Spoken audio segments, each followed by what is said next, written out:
So the last kind of aspect of technical assessment is the edges. So you need to be able to see the whole of the thorax, and you need to be able to see from the APCs all the way down to the costophrenic angles.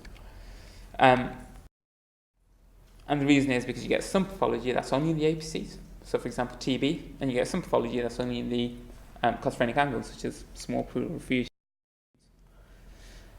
So that's just a summary of how you technically evaluate it. So you look at the type, you think about, is it PA, AP? Are they standing up? Are they lying down? Are they sitting? Are they on their side? And is left, and is right. And then you think about rotation, inspiration, so you'll just count the ribs. Penetration, you'll make a comment about, I can see the vertebral bodies, and then you look at the edges and just say you can see the APCs and the costophrenic angles. Does anyone have any questions about that so far? So the main thing that was wrong with this one was the poor inspiration and the patient supine. So now that the patient's standing up, we can actually see a gastric bubble as well, and we can see quite well the clear lung fields in this patient.